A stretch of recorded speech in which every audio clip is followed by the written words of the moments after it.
अस्सलाम वालेकुम जी, मैं हूं फैसल अब्बास और मेरे साथ सदीक जान साहब मौजूद हैं। सदीक जान साहब, 3 मेंबरान कमेटी में जो है वो काजी फैसल साहब को बड़ी शिकस्त हुई है, जो मिनट्स ऑफ द मीटिंग्स आए हैं उस कमेटी के।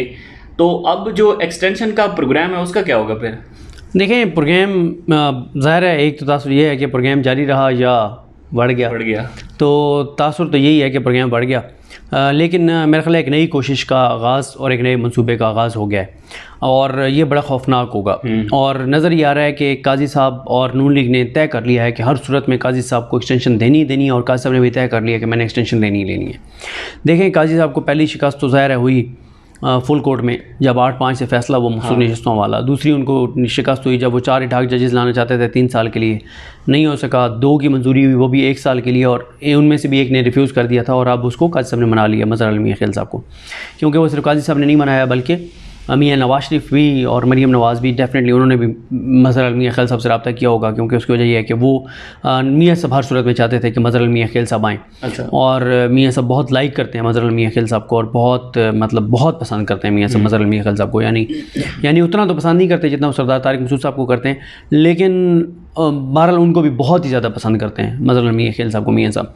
और ज़ाहिर है मियां साहब ने हो सकता है डायरेक्ट कॉल की हो, किसी के ज़रिए पैगाम भिजवाया हो, मरीम साहब ने हो सकता है ख़ुद कॉल की हो, इनडायरेक्टली उनको रिक्वेस्ट की हो कि आप आ जाएँ।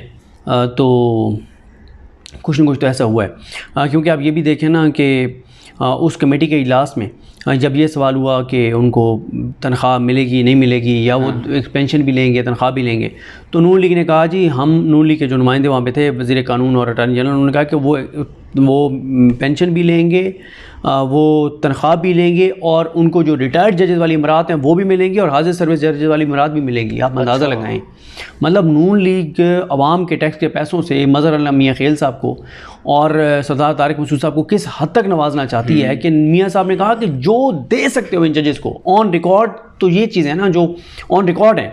यानी पेंशन भी, तनख्वाह भी, मरात रिटायर्ड वाले भी, ये तो सारी मिलेंगी ना। उसके अलावा पता नहीं क्या कुछ होगा, अब ये अल्लाह की ज़ात बेहतर जानती है। अच्छा, पहले काजी साहब को फुल कोर्ट में शिकस्त हुई, फिर इठाक जजेस वाले मामले में शिकस्त हुई, अब कमेटी में शिकस्त हो गई। बज़ाहिर तो ये लगता है कि काजी साहब की गेम ख़त्म है। लेकिन 3 चीज़ें ऐसी हैं। एक, हमारे दोस्त सुहेल रशीद साहब, उन्होंने सबसे पहले ही अपने वीलॉग में बात की और उन्होंने कहा कि नून लीग की जो हुकूमत है वो प्रैक्टिस एंड प्रोसीजर में अब एक तरमीम कर सकती है और ये जो जजेस की कमेटी है इसको ख़त्म कर सकती है, क्योंकि ये सादा कानून साजी है ना। ये तो बंदयाल साहब को कमज़ोर करने के लिए ये कानून लाया गया था और गड़ा खोदा गया था, जिस गड़े में काजी फैसल साहब खुद गिर गए और नून लीग खुद गिर गई। सुहेल रशीद साहब ने पहले ये बात की, उन्होंने कहा प्रैक्टिस एंड प्रोसीजर की ये शेख ख़त्म कर सकती है नून लीग की हुकूमत, और उसमें दोबारा सारा इख्तियार चीफ जस्टिस पाकिस्तान काजी फ़ाइज़ ईसा साहब को दिया जा सकता है।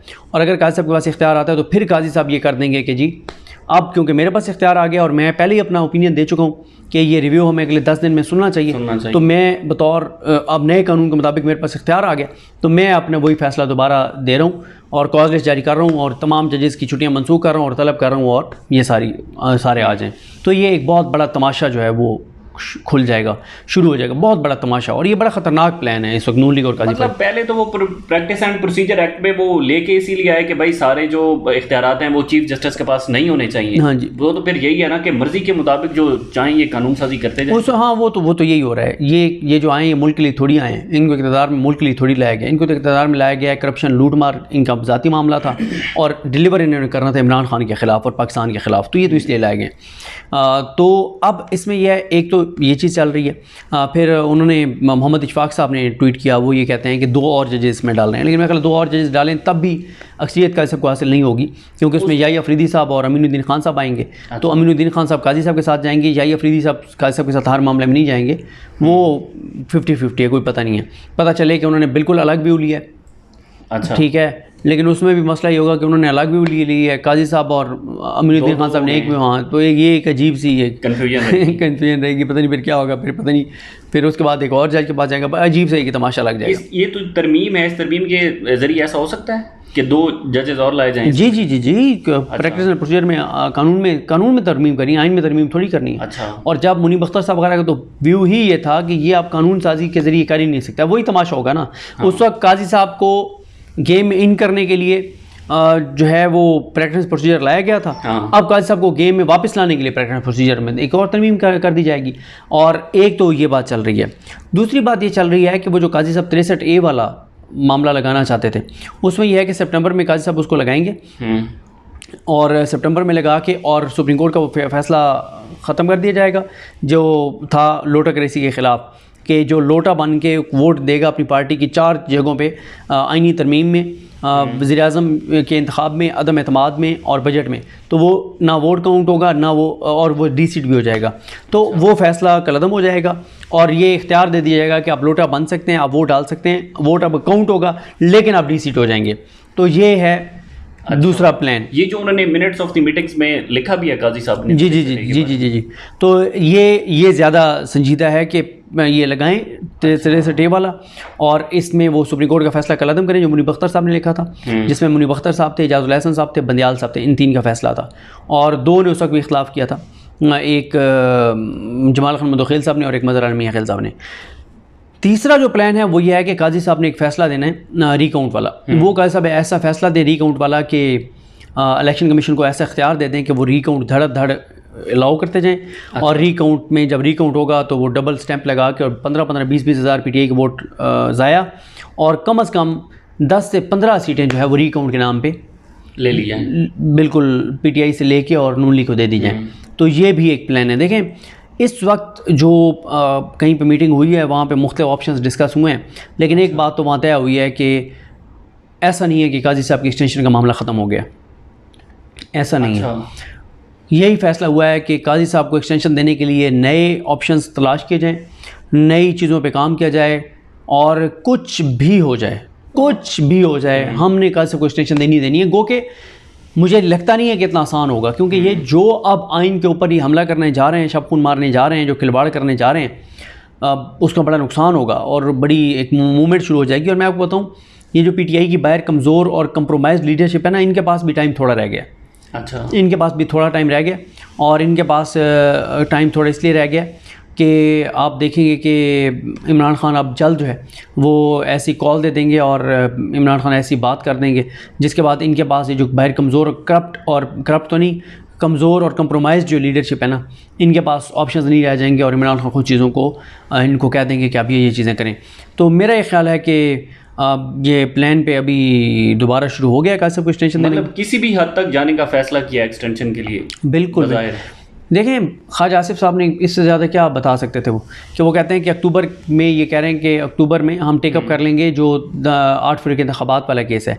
उसका क्या मतलब है कि धांधली वाला केस टेकअप करने का मतलब यह है कि ये इलेक्शन कलअदम होंगे या कोई कमीशन बनेगा या और कुछ भी ना हो। देखें वैसे तो सितंबर अक्टूबर में अगर ये ट्रिब्यूनल काम शुरू कर देते हैं लाहौर हाई कोर्ट वाले, तो सितंबर अक्टूबर में वैसे ही हुकूमत गिर जाएगी, क्योंकि सितंबर में फैसले आना शुरू हो जाएंगे अक्टूबर में, तो जैसे ही कोई 10-15 सीटें गिरेंगी तो वैसे ही सारा कुछ लपेट दिया जाएगा। और वैसे तो मैं समझता हूँ कि दिल्ली दूर अभी तो अक्टूबर बहुत बाद में पड़ा हुआ है, सितंबर बहुत आ गया है। मेरा तो ख्याल है कि अगस्त इतना खौफनाक और ख़तरनाक होगा और ऐसी ऐसी चीज़ें और ऐसे ऐसे केसेस और मामलात हैं उसमें कि वैसे ही जो है वो मेरा ख्याल है उसमें बड़ी डेवलपमेंट हो जाएगी। पता नहीं सितंबर में हालात क्या होंगे, अक्टूबर में क्या हालात होंगे। उससे पहले लाहौर वाले ट्रिब्यूनल से पहले इस्लामाबाद का जो ट्रिब्यूनल है वो भी अपना फैसला दे सकता है। अच्छा, एक और चीज़ बड़ी इंटरेस्टिंग थी कि काजी फैसल साहब ने जो मिनट्स ऑफ द मीटिंग्स हैं उसमें वो लिखा है कि इंस्टेंट रिलीफ के तौर पर जो है वो ये नज़रसानी की दरख्वास्त मुकर्रर की जा सकती है, लेकिन जो बल्ले की नज़रसानी की दरख्वास्त है वो भी तो फिर इंस्टेंट रिलीफ। वो देखिए काजी साहब का मसला ये है कि वो सिर्फ नून लीग के मामले में बहुत सेंसिटिव है। जहाँ PTI का मामला होगा वहाँ तो उनकी आइन की किताब भी उन्होंने कोई और रखी हुई है, उन्होंने ऐनक भी कोई और रखी हुई है। वरना 13 जनवरी के फैसले पे रिव्यू आया था और आज तक उन्होंने नहीं लगाया, और उन्होंने इसलिए नहीं लगाया कि उसमें ज़ाहिर है फिर बहुत चीज़ें होंगी और इतना आसान नहीं है। मतलब वो 13 जनवरी वाले फैसले के रिव्यू जब मुस्तरद करेंगे तो एक बार फिर उतनी ही बैशिंग होगी जितनी अब तक, बल्कि उससे ज़्यादा बैशिंग होगी। मतलब आप बड़े आराम से आप कह रहे हैं कि इलेक्शन कमीशन ने आप कह रहे हैं कि हमारे फैसले को गलत इंटरप्रेट किया है, सही समझा नहीं है। हाँ। कि हमने PTI से बल्ला ज़रूर छीना था, लेकिन PTI बतौर पॉलिटिकल पार्टी एग्जिस्ट करती थी। इलेक्शन कमीशन आपके मुंह पे तमाशा मार रहा है अपनी प्रेस रिलीज में, वो कह रहा है कि हमने काजी फैसल का फैसला बिल्कुल ठीक समझा था। हाँ। और काजी फैसल के फैसले के मुताबिक यह है कि जब बल्ला ले लिया PTI से तो PTI बतौर जमात भी एग्जिस्ट नहीं करती थी, बतौर पॉलिटिकल पार्टी। तो अब इलेक्शन कमीशन जैसा इदारा भी, वो काजी साहब ने उसको इतना बेलगाम कर दिया कि वोट के और सुप्रीम कोर्ट के मुंह पे तमाचे मारे। सुप्रीम कोर्ट तो नहीं, काजी साहब फैसल के मुंह पे तमाचे मार रहा है और कह रहा है कि हमने तुम्हारा फैसला ठीक समझा था, हमने कोई गलत तशरीह नहीं की। और ये किसने कहा कि सुप्रीम कोर्ट ने गलत तशरीह की? ये काजी फैसल साहब ने और जमाल खान मुंदखेल साहब ने, हाँ। इन 2 जज ने, और इलेक्शन कमीशन उनको सीधा कह रहे हैं। वैसे तो उन 8 जजेस ने भी यही कहा है, उन्होंने भी यही कहा है, याही अफरीदी साहब ने, एक तरह से 11 जजेस ने कहा है। लेकिन आप ये कहिए कि मेन तो काजी साहब ने कहा ना कि मेरे फैसले को गलत इंटरप्रेट किया उन्होंने, लेकिन आप उसी काजी फैसल साहब को वो कह रहे हैं कि हमने इंटरप्रेट ठीक किया था। तो चीज़ें जो है ना, वो मैंने आपको बताया ना कि चीज़ें हर आने वाले दिन के साथ अनसर्टेनिटी में इजाफा होगा, चीज़ें कंट्रोल में इस हुकूमत की और इस निज़ाम की नहीं आएंगी। ठीक है, बहुत बहुत शुक्रिया। सदीक जान साहब हमारे साथ मौजूद थे। मज़ीद जो भी तफसीलात होंगी आपके साथ शेयर करते रहेंगे। इजाज़त दीजिए, अल्लाह हाफ़िज़।